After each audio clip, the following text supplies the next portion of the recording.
Dans cette maison, tu vas me sentir. Je te dis que tu vas me sentir. Tu n'as encore rien vu. Voilà, est-ce que tu penses que je suis une personne difficile? Difficultueuse. Difficultueuse. La bonne formulation pour qualifier une personne difficile, c'est difficultueuse. Qui est le féminin de difficulté, qui est un adjectif employé pour qualifier une personne difficile à vivre ou qui crée des problèmes à partir de tout. L'adjectif est certes vieilli, mais je le recommande quand même. Donc, difficultueuse. D'accord. Si je te demande si je suis une personne difficultueuse, tu vas me demander pourquoi tu as posé la question, n'est-ce pas? Non, je ne vais pas demander pourquoi tu as posé la question.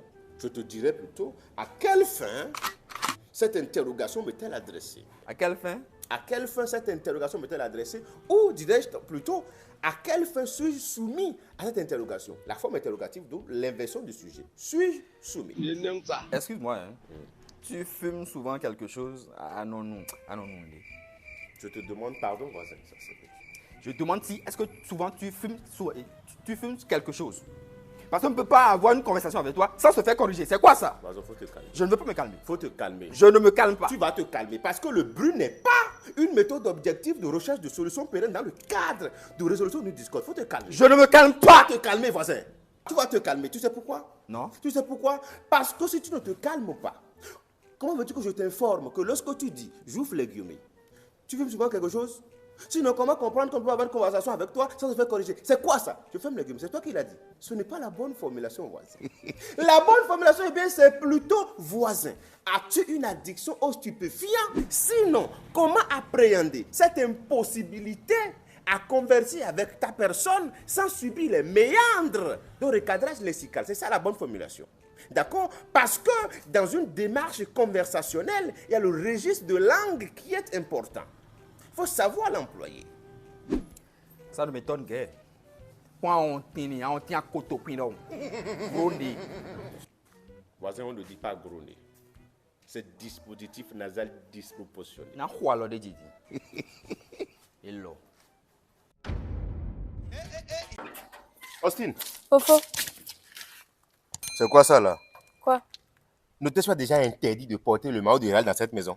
Hein? Mais je suis supporter du Real, non. Le Real est le meilleur club. Tu dis encore une bêtise comme ça, je vais te chasser de la maison. Attends ton métier. Tu vas plier bagage. Le Real est le meilleur club. Ce club de voleurs avec des supporters bizarres qui font des choses anormales là, ça c'est club. Ça là c'est club. Bisca Barça, c'est club ça. Les supporters du Real font quoi? J'ai dit qu'ils sont bizarres, ils font des choses anormales. Tu veux me contredire? Non, c'est bon, c'est bon. Toi, tu as commencé à supporter le Real là quand? C'est bon. On te parle de leur histoire, tu es là. Et tu contredis. Tiens. J'ai mis des pantalons, quelques chemises et 2 bombas. Tu m'amènes ça à l'agence de Laverie Express qui est sur le carrefour bureau ceci là. Mais c'est pas beaucoup. C'est quand tu déposes en kilos que ça t'arrange. Ah, ok. Tu attends, tu me récupères ça. Non, mais je ne pourrais pas récupérer. J'ai un coup d'anglais. Pas grave, je vais passer récupérer moi-même. Ok.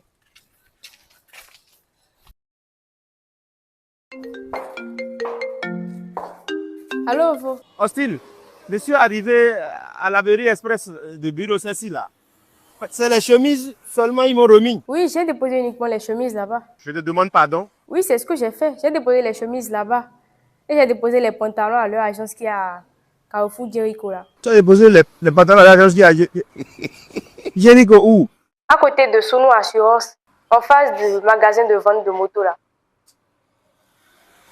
Et les bombas, tu les as déposés où? Ah, les bombas, je les ai déposés à leur agence qui est située à Kwakpa, à Blanc-Gandan. Non loin du rond-point Omokin là. Adam. Austin, pourquoi tu as éparpillé les tenues? Mais tu disais que les supporters du Real faisaient des trucs anormaux et bizarres, non?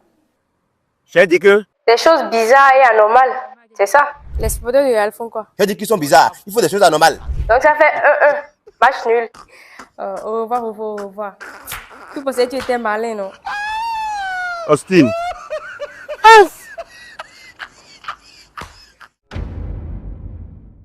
Très cher aîné. Oui. Depuis mardi soir, ton visage est pâle et livide. Quelle en est la cause? La défaite du Barça face à l'Inter? Austin, j'ai un rendez-vous. En quoi puis-je me rendre utile? Tu sais, c'est le foot. Les joueurs du Barça se sont saignés au 4-20. Se saigner au 4-20, tu sais ce que ça veut dire, n'est-ce pas? Ça veut dire faire un énorme sacrifice. Mais bon, face à la résilience des joueurs de l'Inter, leur dévouement n'était qu'une roupie de Sansonnet. Quand on dit qu'une chose est une roupie de Sansonnet, tu sais ce que ça veut dire, n'est-ce pas? Austin, je vais te le dire une dernière fois. J'ai un rendez-vous. Je suis en retard. En quoi puis-je me rendre utile? Ça veut dire que ce n'est rien, que c'est une chose de peu de valeur. Même moi, j'ai eu du mal à y croire. Au départ, je pensais que la défaite du Barça était une galéjade. Une galée. Jade, une blague quoi. Ouais, j'ai vraiment eu du mal à y croire. Mais bon, à quoi fallait-il s'attendre? C'est le Barça. Ou bien, c'est le Barça. Bref, je me rends à l'école. J'aimerais que tu me donnes mon petit déjeuner. Hein? Mon petit déjeuner. Attends, si je comprends bien, tu n'as pas de l'argent pour manger. Tu n'as pas de quoi te sustenter. Mais c'est toi qui te moques de la défaite du Barça, c'est ça? Et en plus, moi qui t'ai enseigné la chose, c'est toi qui m'apprends maintenant les bonnes expressions. Hein? Et se saigner aux 4 veines, roupie de Sansonnet, galéjade. Mais tu n'as pas de quoi manger à l'école. C'est bien, c'est bien. Mais je vais manger quoi? Je vais manger quoi? Tu vas manger quoi? Oui. La défaite du Barça? Mais bon, même si tu me donnes pas mon petit déjeuner là, ça va pas vous faire qualifier. C'est fini, vous êtes éliminés. Voisin, voisin. Oui, voisin. Oui. Je cherche Austin. Austin, à quelle fin? C'est pour parler d'épousailles. Épousailles. Oui. Épousailles. Non féminin pluriel de la langue française. Juste. Employé pour désigner uni au mariage. Merci. C'est ça. Depuis quand tu développes des tendances pédophiles? Elle a à peine 16 ans. Hein?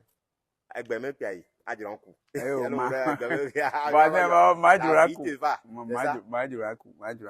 en fait, on était ici quand vous nous aviez recommandé une agence là. Oui. Oui. Merci. Je me suis inscrit, j'ai fini par trouver l'amour de ma vie.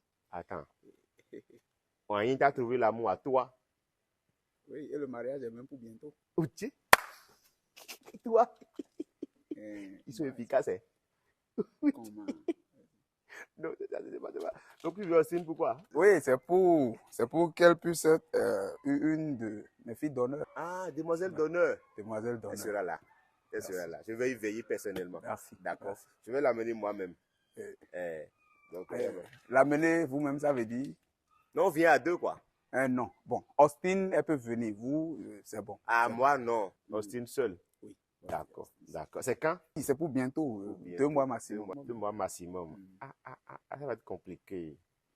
Mais Austin voyage parce qu'elle doit aller finir ses études à l'extérieur. Voisin, Donc, elle doit revenir dès 2035. voisin, vous pouvez venir ensemble. Vous pouvez venir. Austin et moi. Oh oui, vous pouvez On venir. sera là. Déjà, il y a 2 mois. Oui, dans 2 mois. Et pour les études, Austin, elle ne voyage plus. Non. Avec la licence, c'est bon. Oui. Tu sais, j'ai une fille qui est assez intelligente, donc la licence, c'est plus.